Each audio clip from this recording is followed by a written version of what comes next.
Vem de Jesus Cristo. Boa noite. Agora sim. É com muita alegria que estamos aqui novamente, nessa casa tão acolhedora, tão gostosa. Basta ter o nome de Eurípides que a gente já ama, não é? É muito, muito bom mesmo. E estamos aqui reiniciando, como o irmão já falou, as nossas atividades de 2016, em que esse ano, em que com certeza teremos muito trabalho, se Deus quiser, né? Teremos muitas oportunidades de crescimento espiritual. E aqui estamos, mais felizes ainda, porque no mês de janeiro, que é um mês muito especial para os espíritas, se comemora o nascimento de Leon Denis. Leon Denis, esse paladino do espiritismo, né? Esse grande divulgador do espiritismo, esse trabalhador incansável pela doutrina espírita. E foi no dia 1º de janeiro de 1846 que Leon Denis nasceu aqui na Terra. Reencarnou, presente de Deus para nós, né? E ele nasceu na França, na cidade de Fougue, na região da Alsácia-Lorena. E por que ele é chamado apóstolo, né, do Espiritismo? Se nós nos lembrarmos de Paulo, Paulo andava por aquelas cidades todas, divulgando o cristianismo. Muito tempo depois, Leon Denis veio até nós e ele andava por vários países, por vários lugares, divulgando o espiritismo. E o Leon Denis era uma pessoa assim, muito dedicada. Ele, durante a sua vida, ele não perdeu uma oportunidade para vivenciar os ensinamentos de Jesus. E ele era de uma família muito pobre. Ele não teve oportunidade de estudar muito, porque o seu pai estava sempre mudando de emprego. E com isso ele teve uma infância muito difícil. E bem cedo ele teve que trabalhar. Trabalhar duro. Até porque, pelo que a gente deduz do que nós lemos, o pai dele não gostava muito de trabalhar. Mas ele, esperto, aprendia sempre o trabalho do pai, e quando o pai às vezes não ia ao trabalho, ele ia lá e supria a falta do pai. Isso quando ainda era criança. E uma dessas escapulidas do pai, do trabalho, se deu quando o pai era chefe de uma estação de trem. Normalmente, num dia determinado da semana, passava um trem direto com o inspetor da rede ferroviária, mas não parava na estação onde o pai de Leon Denis era chefe. Mas nesse dia parou. E o pai dele não estava. E aí, o que ele fez? Ele, que já estava acostumado a fazer todo o trabalho burocrático do pai, já tinha aprendido a lidar com o telégrafo. Os mais novos nem imaginam que seja um telégrafo, né? Mas o computador não chegou agora, chegou agora. Em mil e tanto, 1800 e pouco, não tinha computador, né? Então, telégrafo, onde se mandavam essas mensagens. Ele também aprendeu logo a trabalhar com telégrafo. E então a estação corria muito bem por causa do trabalho dele, não do pai. Mas aí o trem parou e o inspetor perguntou: cadê o chefe da estação?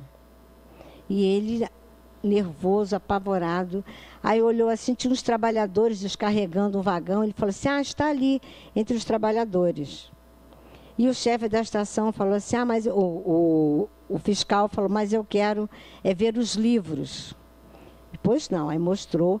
E quando ele viu que os livros estavam todos certos, o trabalho estava todo perfeito, as mensagens telegráficas estavam todas redigidas e tudo, aí ele pegou, foi embora. Falou: não, nem quero ver o chefe da estação. Entrou no trem e partiu. Então, veja, ele era uma criança. veja a responsabilidade, o senso de responsabilidade desse espírito e o senso de compreensão dele para com as fraquezas do pai. Bom, então, assumia muitas vezes as tarefas do pai, mas nem por isso ele era uma pessoa triste, uma criança que vivia acabrunhada. Não. Por quê? Porque ele sempre procurou olhar o lado bom da vida. Ele lembrava do amor que ele tinha na família dele. Ele gostava muito da criação divina. Era um espírito que prestava atenção à natureza, respeitava a natureza, conversava com a natureza. Ele era um espírito realmente que sabia, mesmo criança, ele já sabia porque estava aqui, não é? Ele também apreciava muito e procurava viver os tesouros da civilização francesa, porque a França, naquela época, estava no auge, era a referência do mundo, não é? Então, além disso, ele procurava também seguir as orientações dos livros que ele lia, dos poucos livros que ele lia, porque nem sempre ele tinha dinheiro para comprar, aliás, quase nunca. Mas ele tinha uma certa mania. Ele passava pelas livrarias e ficava olhando os títulos, lendo os títulos dos livros. Ele se encantava só em ler o título e ele ficava imaginando o que será que tem nessas páginas, né? Mas sempre com a vontade de comprar, mas sem ter dinheiro, porque ele sempre trabalhou. Ganhava um dinheirinho, mas sempre dava para a mãe. Mas um dia, ele passando numa livraria, ele leu o título de um livro, Livro dos Espíritos, Allan Kardec. E aquilo chamou muita atenção dele, né? Ele contou no bolso, ele tinha recebido umas gorjetas, contou as moedinhas e viu que realmente dava para ele comprar aquele livro. Aí ele comprou. Comprou e foi para casa. Escondeu o livrinho, porque a mãe era católica, fervorosa. E a mãe dele era muito atenta com tudo que ele lia, com tudo que ele fazia. Mas aí ele começou, esperava os pais dormirem. Quando os pais dormiam, ele ia lá, pegava o livro no esconderijo e ficava lendo. Mas um dia ele falou, não, eu vou contar para minha mãe a verdade. Chamou a mãe e falou assim, olha mãe, eu estou lendo, já li, aliás, o Livro dos Espíritos, gostei, e eu estou me inclinando para a doutrina espírita. Aí a mãe disse para ele, eu também vou lhe contar um segredo. Eu descobri onde você guardava o livro, comecei a ler, e agora também, né, estou inclinada à doutrina espírita. E aí tudo fluiu, né, com muito mais, né, leveza, né, porque ele não precisava mais ficar escondendo. E ele disse uma vez que a fé espírita desemboca com efeito no amor, mas postula em primeiro lugar o conhecimento da alma, do destino e de Deus. Não é somente fé, é um ensinamento, é um critério que desafia a contradição. E aí nós nos lembramos do Espírito de Verdade quando nos diz o quê? Espíritas, amai-vos e instruí-vos. E aí também nos lembramos mais ainda da importância do estudo da doutrina. Porque o Espiritismo não é essa doutrina que nos diz, creia, porque é assim, porque Deus quer e acabou. Não. O Espiritismo nos diz, leia, estude, medite, coloque em prática. Reflita sobre o que você está lendo, reflita sobre o que você está ouvindo na casa espírita. Tire suas conclusões. Tanto que a doutrina não nos proíbe nada, mas nos mostra o caminho certo.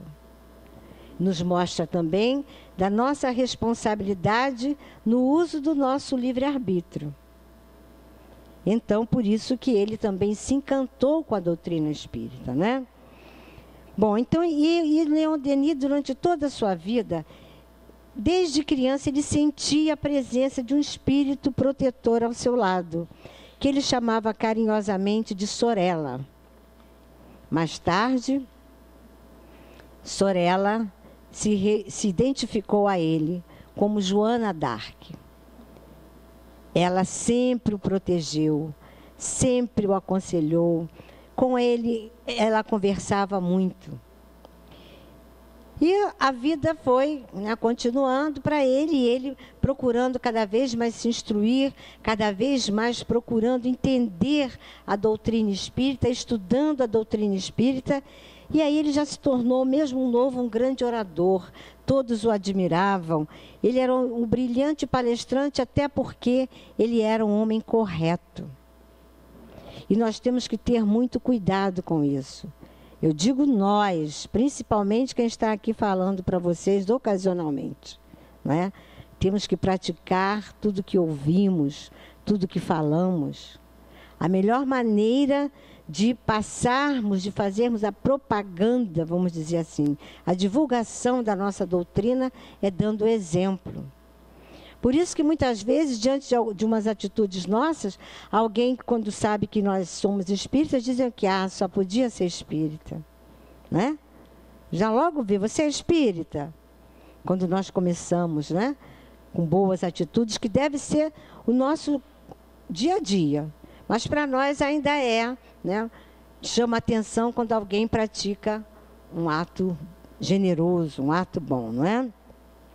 Bom, em certa ocasião, convidado para entrar para a política, vejam como os convites da vida, né, aparecem para nós e como nós temos que ter cuidado na hora de usar o nosso livre-arbítrio. Mas convidado para a política, ele recusou. Recusou escrevendo uma linda carta para quem o convidara. E quem o convidara, depois de ler essa linda carta, disse: para mim, realmente, você só tem um defeito. Você é muito modesto. Mas ele era assim. Ele era muito quieto, muito calado, mas muito atuante. Porque às vezes nós somos muito falantes, né? Somos aqueles eufóricos, mas não fazem nada. Parece até aqueles que chegam logo à casa espírita entusiasmados. Eu quero isso, eu quero aquilo, eu vou fazer aquilo, vou fazer isso. Aí, com o tempo, vai deixando o curso, vai deixando o trabalho no bem, não é? Por quê? Porque não amadureceu. Então, é muito importante nós fazermos os cursos da Casa Espírita para sabermos o porquê do nosso trabalho. Como podemos ser mais úteis, né? Bom, Jerônimo de Praga, que era o seu mentor, Jerônimo de Praga foi seguidor de Jean Hus, que foi também perseguido porque era contra ao desvio da doutrina de Jesus, era contra os rumos que o cristianismo estava tomando naquela época. E Jerônimo de Praga, por não abjurar das suas críticas, ele foi condenado à fogueira, ele foi queimado vivo. Mas ele superou isso e voltou como mentor, atuava como mentor, né, de Leon Denis.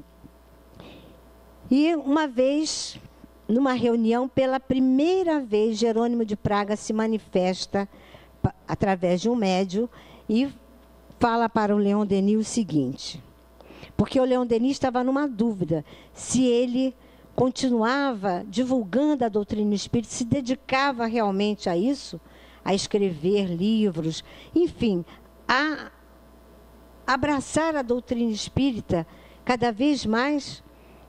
E aí Jerônimo de Praga diz para ele: vai, meu filho, no caminho aberto à tua frente, marcharei atrás de ti para te sustentar.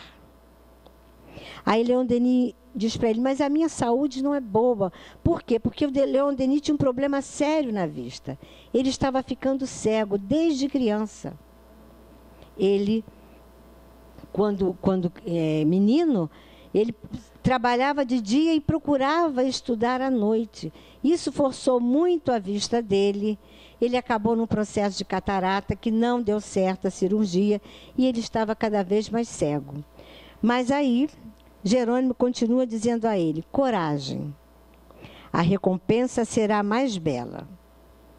E ele percebeu que chegava a hora de realmente ele começar a colocar em prática tudo que ele tinha na mente, a escrever seus livros, a ajudar a todos nós a entender mais a doutrina espírita, né?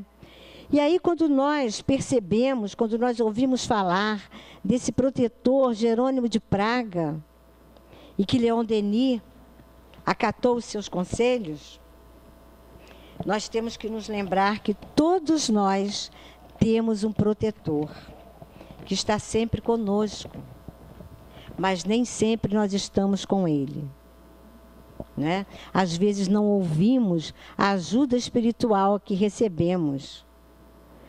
Ah, mas eu não sou médium. Não é essa a ajuda espiritual. A ajuda espiritual pode vir de várias maneiras. Através de um amigo que nos diz assim, olha, não faz isso que não vai dar certo. Ou através até de uma pessoa com a qual nós não temos tanta afinidade, e a pessoa diz, você está ficando cada vez pior, né? E a gente fica, quem aí ele pensa que é para chamar minha atenção, para me falar isso? Prestemos atenção aos avisos que nos chegam. Através, às vezes, de uma frase que nós lemos num livro, num jornal, né? Então, temos que ficar atentos, ou seja, temos que ficar juntos ao nosso anjo protetor. Porque, às vezes, nos afastamos e não percebemos a ajuda que ele quer nos dar, não é? Então, Leon Denis, voltando aqui à vida dele, que nós temos que falar assim, tópicos, né? Porque não dá para a vida dele dar um curso. É muito linda a vida dele, é muito plena, né? Ele aceita divulgar o espiritismo e, como ele aproveitava todas as oportunidades que a vida lhe dava, ele conseguiu um emprego em que ele viajava pela Europa. Então, onde ele ia, ele divulgava a doutrina. Fazia o seu trabalho, passeava, mas nunca deixou de divulgar a doutrina. Fazia palestras, procurava onde é que tinha um núcleo espírita naquele lugar, né? Ia lá e ajudava, através dos seus ensinamentos, ajudava aquele grupo a progredir, não é? Então, por isso que ele, assim como Paulo, viajou por várias cidades e foi chamado o apóstolo do cristianismo, Leon Denis é chamado o apóstolo do espiritismo. Bom, algum tempo depois seu pai falece e também, algum tempo depois, sua mãe também falecera. E ela era um arrimo dele, ela dava todo o apoio a ele, porque ele era solteiro, ele não queria casar, queria se dedicar ao espiritismo.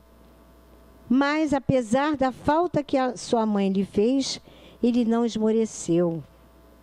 Ele não ficou triste a ponto de se tornar uma pessoa amarga. Por quê? Porque ele tinha fé raciocinada. Porque ele tinha crença na vida futura. Aí nós dizemos assim para nós, mas eu também tenho, claro, eu estou na doutrina há tanto tempo. Experimenta morrer alguém que você gosta. Na hora de dar o testemunho, é que realmente nós vamos nos perceber, né, dentro da doutrina e a doutrina dentro de nós. É na hora do testemunho, mas ele nunca se lamentou. Num congresso espírita de 1900, ele declarou seu amor a Deus e chamou a atenção dos presentes dizendo, não podeis separar o efeito da causa. Não podeis separar o homem de Deus, porque Deus é o Pai da humanidade. Reforçando a ideia que Jesus veio nos trazer, de que somos todos filhos do mesmo Pai, somos todos filhos do amor de Deus, portanto somos todos irmãos.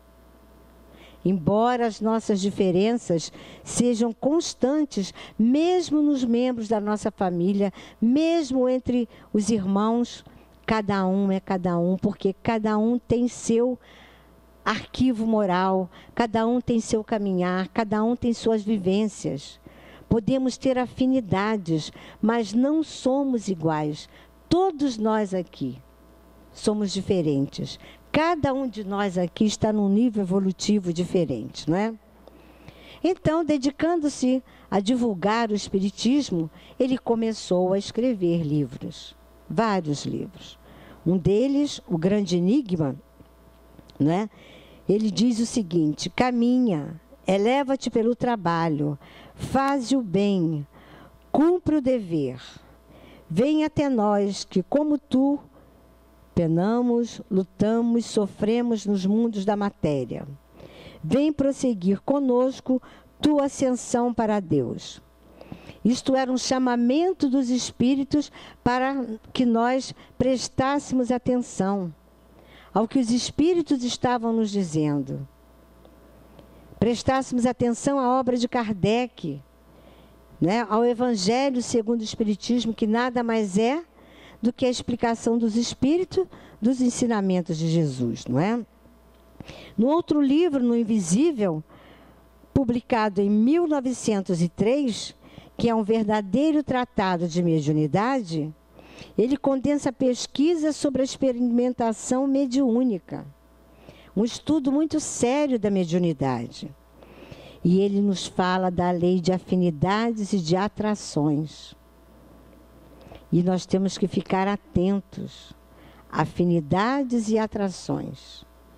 Sabemos da importância do nosso pensamento, que é ele que vai atrair para nós bons ou maus espíritos, não é? Então, procuremos estar sempre com os nossos pensamentos limpos, afastar mágoas, rancores, afastar de nós maus sentimentos também. Até porque estamos aqui com prazo, né, uma data de validade, mas não sabemos a hora que partiremos. Não sabemos quando o nosso prazo de validade acaba. E sabemos também que iremos para onde a nossa sintonia nos levar. Então, procuremos neutralizar esses pensamentos negativos, esses sentimentos negativos que tanto nos puxam para trás, não deixa que nós evoluamos, não é? E diz mais nesse livro, No Invisível, que a função do Espiritismo é o aperfeiçoamento moral, que para Deus não importa quem é o mais sábio, mas importa o que é o mais digno, o que se tornou o mais digno. Aquele que aproveitou sua reencarnação, claro, com desenvolvimento cultural também. Precisamos estudar, precisamos evoluir para ajudar também o planeta a evoluir. Mas a nossa principal tarefa aqui encarnados é educar o nosso espírito. É isso que nós estamos fazendo aqui. Temos que nos esforçar por isso. E Leon Denis também ressaltou sempre a importância da mulher. Ele dizia: tal mulher, tal filho, tal homem. Hoje, né, já sabemos que pais e mães dividem a educação, a orientação dos filhos.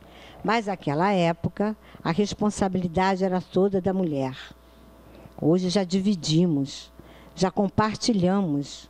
O filho é nosso, não é? Então, pai e mãe ajudando na educação daquela criança, principalmente dando exemplo.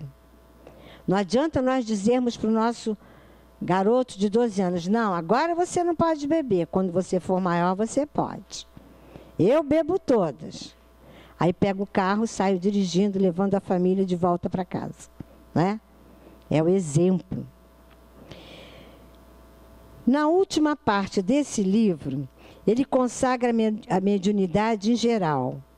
Ele chama a atenção da prática da mediunidade e dos perigos da mediunidade mal controlada, mal esclarecida. Então, chamando a atenção dos médiuns para o estudo, para o esclarecimento, que vai tornar a sua mediunidade mais útil, mais proveitosa.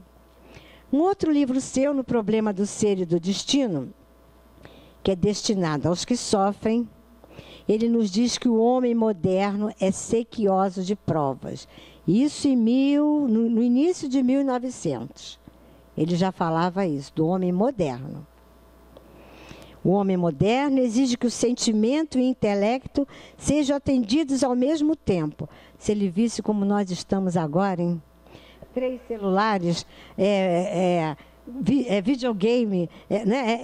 2 televisões em casa, querendo saber de tudo ao mesmo tempo, no fim a gente não sabe de nada. Por que digo que não sabemos de nada?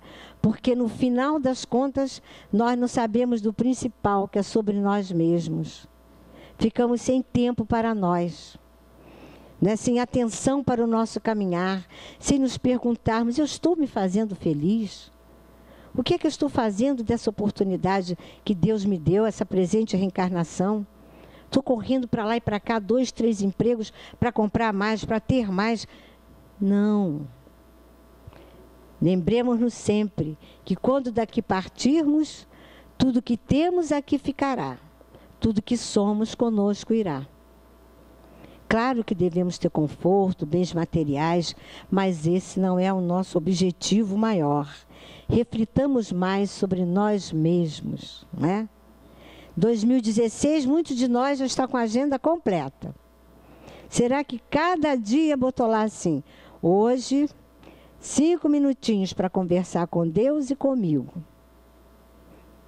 Será? Né? Outro livro que ele escreveu foi sobre sua amiga Joana d'Arc. Ele sempre meditou sobre a vida e sobre a morte de Joana d'Arc. Ele amava muito o espírito de Joana d'Arc.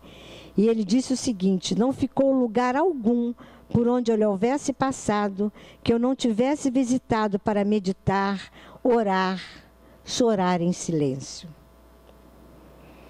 E ele tinha também muita afinidade com o Brasil. Ele chegou a ser presidente de honra da FEB.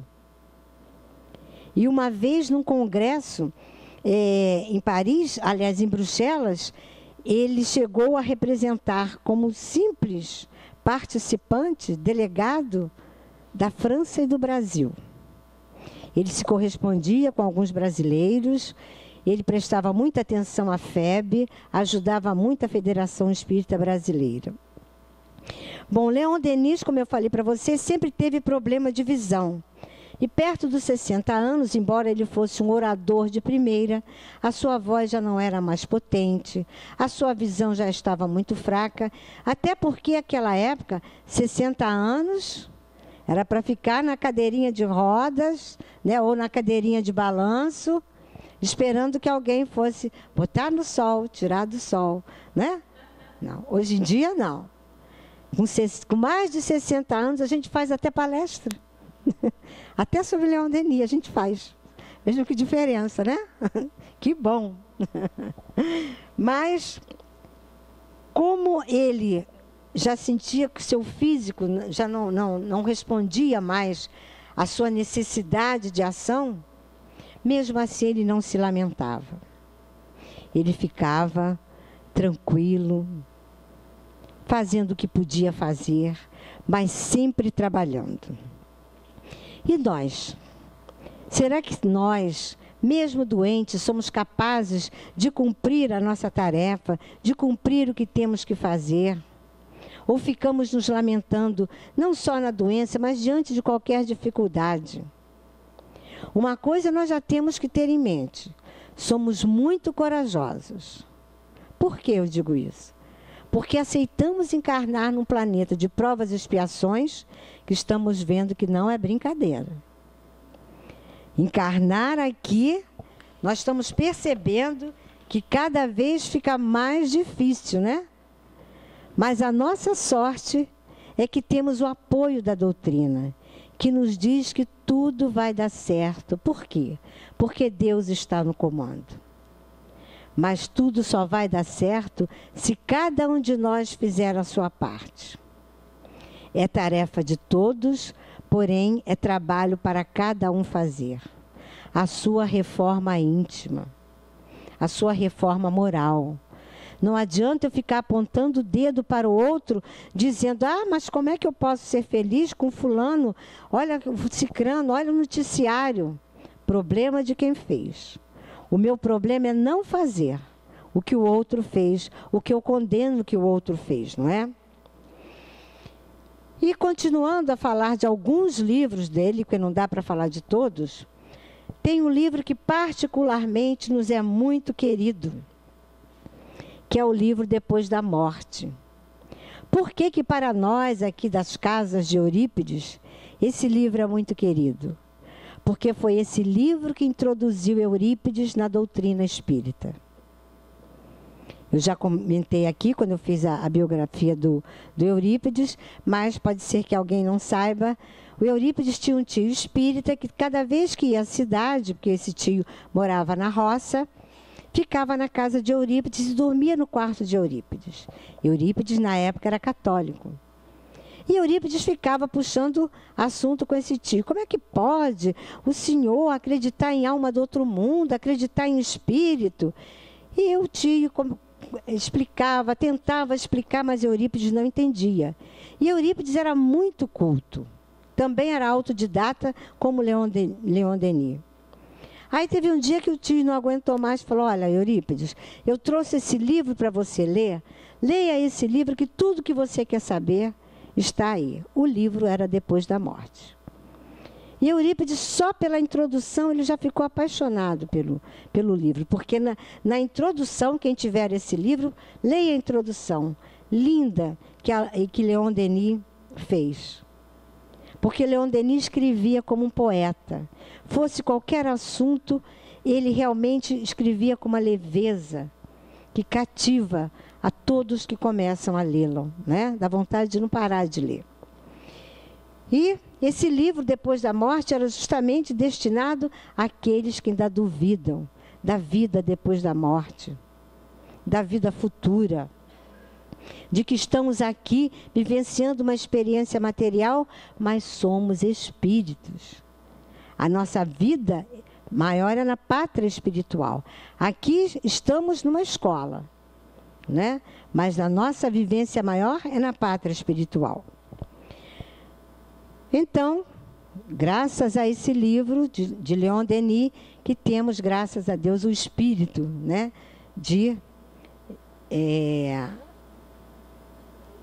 esqueci agora, vê se pode. Eurípides Barçanufo, né, entre nós. Podemos dizer que Eurípides Barçanufo é aquele que nos abraça e que nos mostra o caminho também, não é?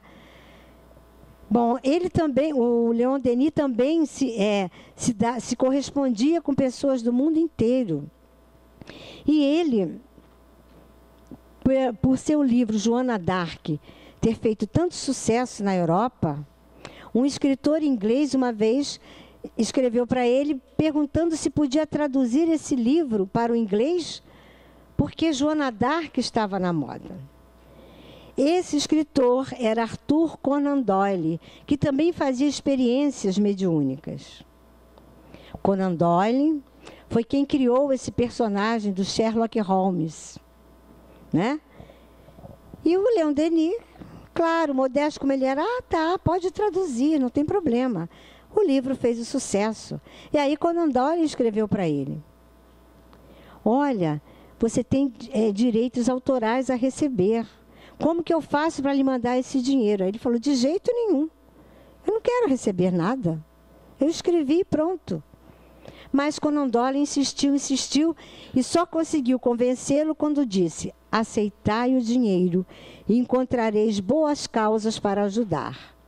Aí ele aceitou e, claro, distribuiu com as obras sociais, né? E o último livro dele, que foi O Gênio Céltico e o Mundo Invisível, ou seja, quando ele narra as experiências dos celtas, que ele, como Eurípides, como tantos outros espíritas, né, estiveram vivenciando no mundo celta, ele disse que esse livro talvez fosse o seu último livro, e realmente o foi. Ocupou a vida de Eurípides até o seu último dia. Mas ele terminou o livro. Então, o que a gente percebe? Que Leon Denis, ele teve uma vida toda reta. Num dos livros dele, ele tem um item chamado O Caminho Reto, que ele nos mostra como devemos chegar até o Pai, como Jesus vem nos ensinar e mostra também como ele faz. Nós percebemos a pureza do seu espírito. Nunca ele recuou diante de qualquer obstáculo. Para vocês terem uma ideia, ele, quando criança, para ajudar ao pai, foi trabalhar numa fábrica de moedas. E ele separava para ajudar o pai, para o pai produzir mais, ele separava as folhas de Flandres. Flandres, quem não sabe, é um tipo de metal fininho que corta muito. E ele ficava com as mãozinhas todas cortadas. Mas ele nunca reclamou. E na hora de receber o dinheiro, ele dava para o pai. Então, foi um espírito que teve sua trajetória aqui na Terra sempre muito difícil, mas sempre com o coração alegre, sempre grato a Deus, sempre aproveitando as oportunidades que a vida lhe deu para crescer, para mostrar o seu amor a Deus, a Jesus e ao próximo, não é? E ele se confunde com a sua obra, porque nós vamos percebendo que a vida dele, a vida que ele vive e a vida que ele escreve são uma coisa só.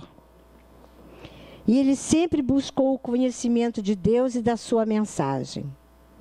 A busca que ele tinha para cada vez mais se aprofundar em Deus, sabendo até dos limites que nós temos, que nós ainda não podemos saber tudo, mas ele sempre procurou o máximo. Sempre procurou chegar mais perto de Deus. E ele dizia, Deus está também em nós, no templo vivo da consciência. E nós sabemos que a lei de Deus está gravada na nossa consciência. Sabemos que quando voltarmos à pátria espiritual, não teremos um juiz lá nos esperando, mas teremos a nossa consciência nos mostrando o tempo que perdemos aqui na Terra. Por muito sabermos, por muito que a doutrina nos ensina, e nós, por medo, por preguiça, por vaidade, por orgulho, deixamos de praticar, não é? E ele dizia mais, o homem é um aprendiz, a dor é o seu mestre, e nada nos eleva tanto quanto o sofrimento.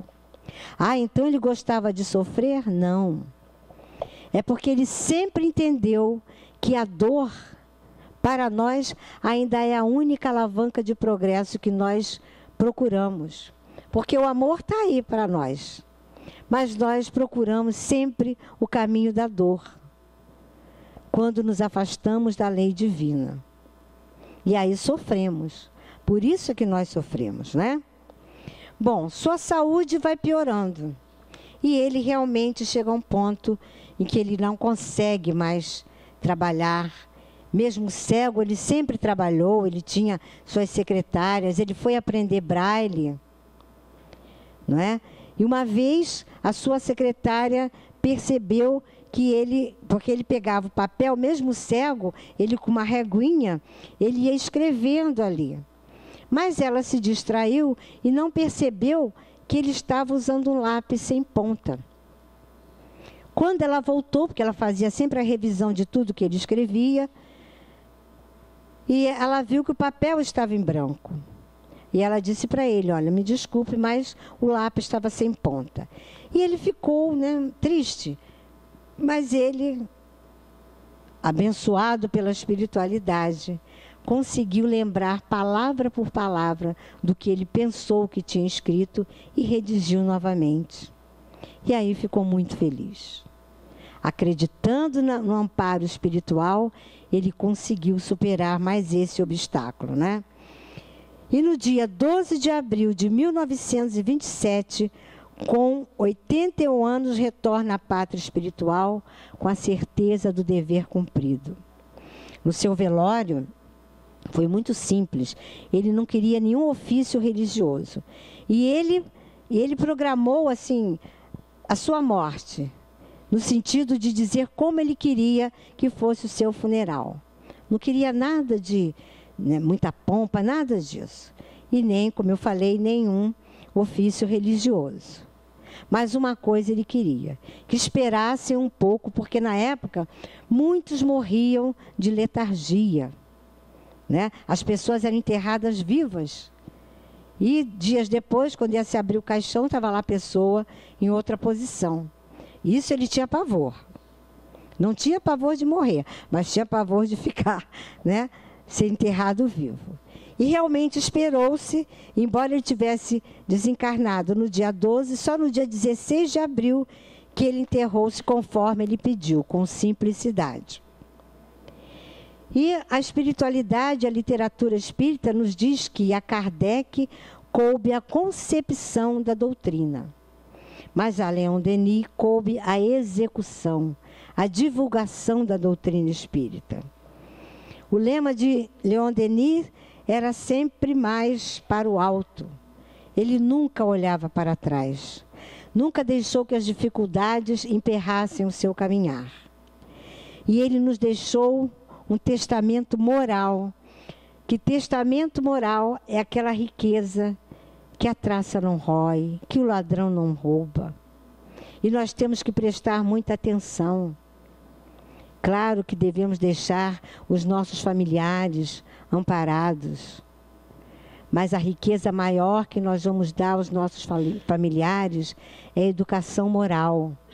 Porque se nós não dermos a educação moral, eles podem fazer mau uso da riqueza que receberam e enveredarem para os caminhos escuros. Então, pais, educadores, todos nós temos que deixar a terra com uma certeza de que a nossa riqueza moral é que vai ser distribuída por aqueles que aqui ficaram. Há um pensamento chinês que diz: quando você aqui chegou, todos sorriam e você chorava. Procure viver de tal maneira que ao regressar à pátria espiritual, todos chorem e você sorria. Sorria pela certeza do dever cumprido, não é? E para encerrar, eu trouxe uma prece de Jerônimo de Praga, que era o guia espiritual de Leon Denis. Ele diz o seguinte: meu Deus, tu que és grande, tu que és tudo, deixa cair sobre mim, pequenino, sobre mim que existo porque tu quisestes, um raio de luz. Faz que, penetrado por teu amor, eu acho o bem fácil e o mal odioso. Que, animado do desejo de agradar, meu espírito vença os obstáculos que se opõem ao triunfo da verdade sobre o erro, da fraternidade sobre o egoísmo. Faz, Senhor, que em cada companheiro de provas eu veja um irmão, como tu vês um filho em cada um dos seres que emanam de ti e devem para ti retornar. Dá meu amor ao trabalho, que é o dever de todos na terra, e com a ajuda da luz que puseste à minha frente, esclarece-me sobre as imperfeições que atrasam meu progresso nesta vida e na outra. Então, meus irmãos, que nós possamos realmente não só ficarmos exaltando as figuras do Espiritismo, como Eurípides Barçanufo, como Leon Denis, que nós possamos realmente seguir os seus exemplos, vivenciando cada vez mais a lei do amor em todas as oportunidades, incondicionalmente.